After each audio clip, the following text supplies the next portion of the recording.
And thanks to you at home for staying with us for the next hour. Honestly, I have to tell you, I have been looking forward to this show for a long time. As you know, today the new jobs report came out showing the economy added more jobs than economists expected, but still not enough. The unemployment rate ticked up slightly to 8.3%. Now, President Obama and Mitt Romney gave simultaneous speeches about the economy and about the campaign this morning, shortly after the jobs report came out. The president speaking in Washington, Mitt Romney speaking in Nevada. Honestly, it's not that weird for them to be giving split-screen speeches. That's going to happen more and more over the next 95 days as we close in on the election. But what was weird about today is that Mr. Romney in Nevada took questions from reporters. That basically never happens. His whole 6-day trip abroad this past week with a giant entourage of American reporters going to great expense to follow him 24 hours a day through 3 countries. He took precisely 3 questions from the traveling American press corps over that entire stretch. 5 minutes, 3 questions over 6 days. Mitt Romney really never takes questions from reporters, but today he did. Has said that you didn't pay taxes for 10 years, according to some sources that he hasn't named. I mean, could you silence these remarks if by just disclosing more of your tax returns? Well, Harry Reid really has to put up or shut up, all right? This is the guy who won't release his tax returns, talking about his tax returns, saying somebody else needs to put up or shut up. Let me also say categorically, I have paid taxes every year. And a lot of taxes. A lot of taxes. So Harry is simply wrong. Instead of just going back and forth with Harry Reid, why not just release the tax returns, just put the issue to bed? Well, actually, you can go on our website, and you can see my financial disclosure statements going back to 2002. You also can see the tax returns that I put out for 2010. Go on the website. You'll be surprised to see the amazing amount of data that's associated with our campaign's disclosure. Thank you. Thank you. You can, in fact, go on the Mitt Romney website and look at what his campaign has put out for his financial disclosure, and they have done their best to make it look amazing. Still, though, it is only the 1 year, the 2010 tax return. That's it. The aforementioned Harry Reid, who is both the Senate Majority Leader and the senior senator from Nevada, put out a statement today welcoming Mr. Romney to his home state by calling him, quote, the most secretive presidential candidate since Richard Nixon. Forget about president. Mitt Romney couldn't get confirmed as a cabinet secretary. Every single nominee overseen by the Senate Finance Committee has to release more tax returns than Romney is willing to release. Mitt Romney and Harry Reid are trading blows right now as if they are running against each other, which no matter what you're fighting about is never a good place to be for a presidential nominee.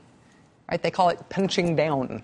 Punching down. No insult is intended to Mr. Reid by saying that, but Mr. Romney is running for president. He is not running for senator. So for him to be in a fight with a senator... Anyway, this strange attack that Harry Reid launched on Mitt Romney this week has essentially become the fulcrum of all political activity in the presidential race now. Even though it is punching down for Mr. Romney for him to respond to it, that's where the race is right now. It started off strangely on Tuesday. Senator Reid gave an interview to the Huffington Post in which he made what seemed to be a wild accusation. Here's how it appeared in the Huffington Post. Saying he had no problem with somebody being really, really wealthy, Harry Reid sat up in his chair a bit before stirring the pot further. A month or so ago, he said a person who had invested with Bain Capital called his office. Harry, he didn't pay any taxes for 10 years, Reid recounted the person as saying. He didn't pay taxes for 10 years. Now, do I know that that's true? Well, I'm not certain, said Reid, but obviously he can't release those tax returns. How would it look? You guys have said his wealth is $250 million, Reid went on. Not a chance in the world. It's a lot more than that. I mean, you do pretty well if you don't pay taxes for 10 years when you're making millions and millions of dollars. For a soft-spoken guy, a mild-mannered guy, even for somebody who's usually hyper, that is a little unhinged. Right? An unnamed single source making a phone call to his office with a wild accusation that the Senate Majority Leader then puts on the record to reporters, even though he admits that it's just hearsay and he doesn't know if it's true. That's outrageous. It's weird. It rightfully got Senator Reid absolutely roasted by Jon Stewart on The Daily Show. It seemed for all the world that Harry Reid maybe had just slipped up on this. Maybe he just made a careless decision to make a reckless allegation. He must not have really meant it. This slipped out. He must be embarrassed. It has not played out at all that week, that way this week. After furious denunciations from the Romney campaign, Senator Reid said it again. He took to the Senate floor and very calmly said it again. What he had said to the Huffington Post, he reiterated it. By then, it was both the Romney campaign and Mr. Romney himself who were denying the allegations.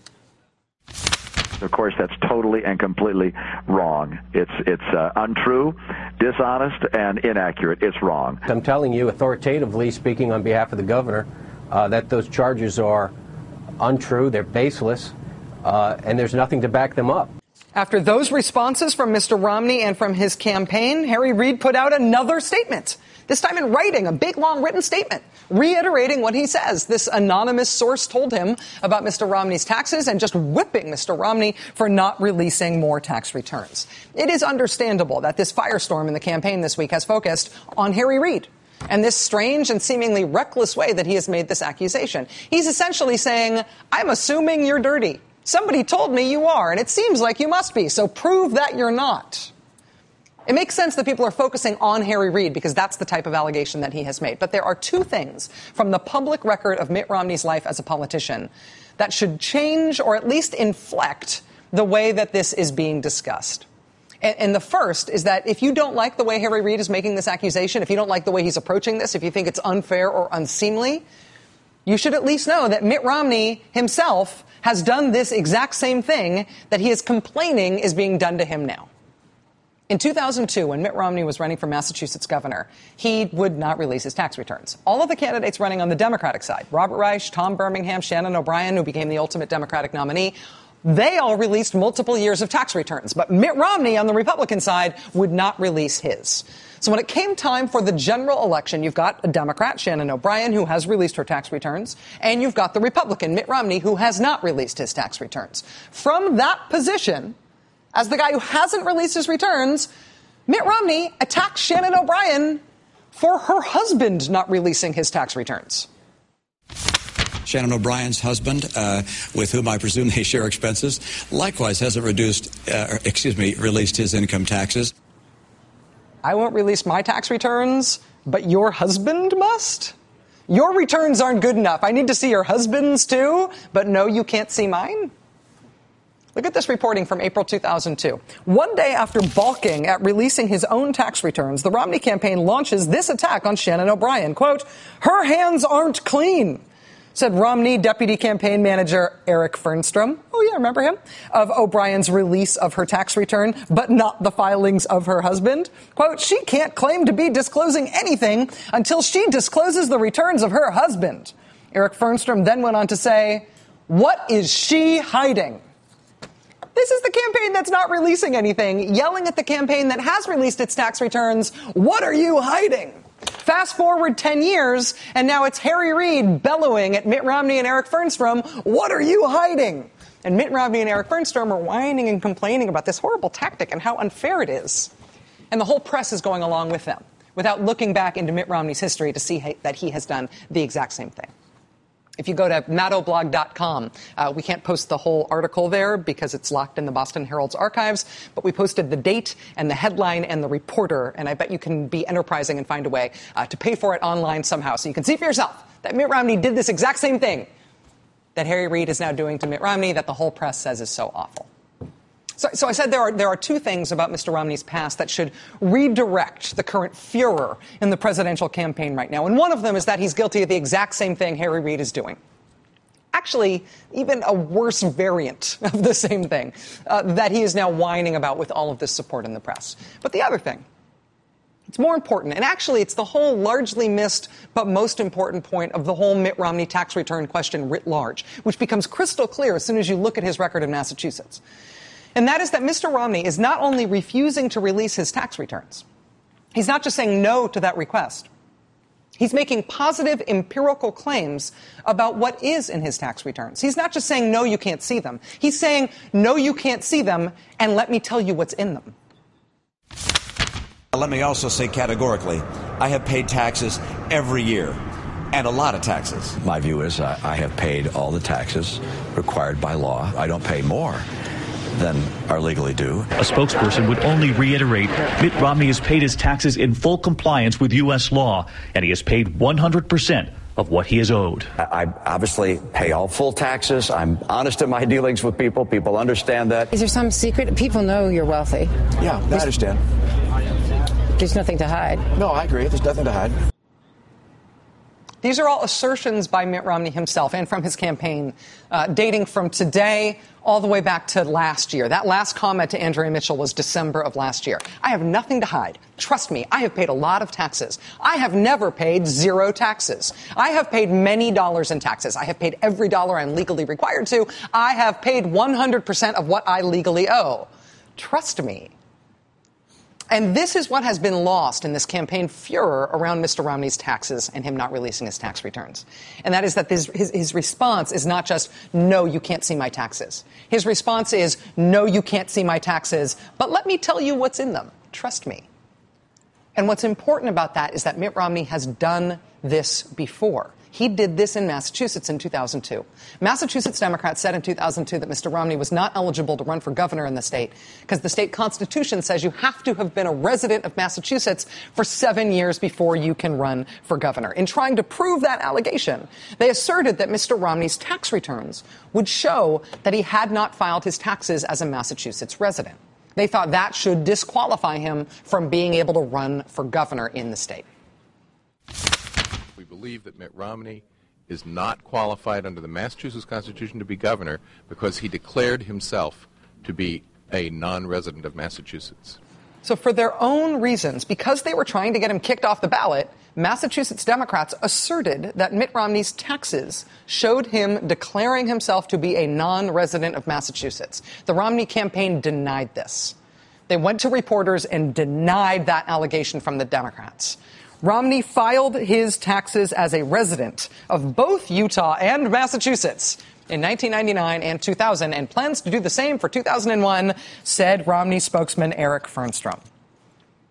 So they wouldn't release the tax returns. They wouldn't show them to anybody, but they said, trust me.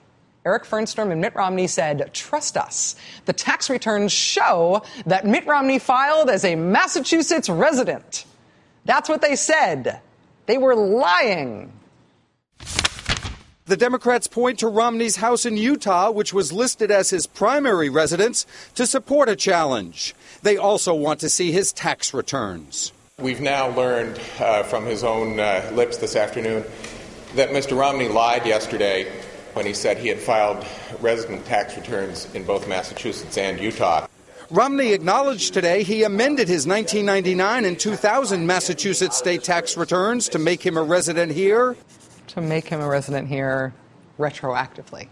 So after saying all along for months to the people of Massachusetts, trust me, I have been filing my tax returns as a Massachusetts resident, it finally came out under pressure that that was not true. He had to go back retroactively and refile as a Massachusetts resident because he hadn't filed as a Massachusetts resident, despite what he was saying in public. He said, trust me, I have, when he had not. The Romney campaign had held on to that line until the very last moment, literally days before Mr. Romney finally had to admit, okay, no, I didn't file as a Massachusetts resident. Up until that very week, he and Eric Fernstrom were still saying, trust us. Earlier in the week, Mr. Romney rejected a request by the Globe for copies of his returns with financial information redacted, but his residential status visible. A Romney spokesman, later identified by the Globe as Eric Fernstrom, insisted at the time that the GOP candidate had filed his returns as a Massachusetts resident, but told the Globe reporter, you're going to have to take my word for it. Then days later, it turns out that word is worth nothing, at least not when they're talking about taxes. He was lying. Now, 10 years later, they're saying everything he's ever done in his taxes is lawful. He's never paid zero taxes. He's paid every dollar that he is owed. He's paid a ton of taxes. Trust us. It's a neat assertion, but it is an empirical assertion. It is checkable. And the people trying to vet Mitt Romney for president would like to be able to fact check that assertion. Presumably, you guys are making that assertion because you think it has political import. Therefore, you either need to be very trustworthy in your assertions about these things, or you need to let us check for ourselves as the American people and the press. And not only are you not letting us check for ourselves, but you have proven yourself in public life to be the opposite of trustworthy on this particular issue. 10 years ago, you lost the benefit of the doubt on this issue. One other nice parallel here, in case you still need to be convinced that we're just reliving exactly what happened 10 years ago, the last time Mitt Romney tried this, is that he's doing his whole tough talk thing again, just like he did when he got caught back then. It's the exact same playbook. So right now, Harry Reid is making his allegation that Mitt Romney didn't pay taxes. Mitt Romney is saying that's untrue. But he's not just saying it's untrue, he's saying it's untrue while appearing very tough. Well, Harry Reid really has to put up or shut up, all right? All right, put up or shut up. Arr. All right, I've paid all my taxes. Arr. But again, remember, this is a rerun. Here's what tough talk Mitt Romney being called out about his taxes looked like the first time around. If the Democrats want to look at my candidacy and file against me and keep me from running, go ahead. Make my day. Make my day. Put up or shut up. Arr. In poker, when you're bluffing, or when you're under some strain of some kind, people say you have a tell, something that you maybe even subconsciously fall back on every time. Mitt Romney has a tell, but you have to be willing to look back to the earlier part of his time in public life to see it. But hold on, wait, there's more.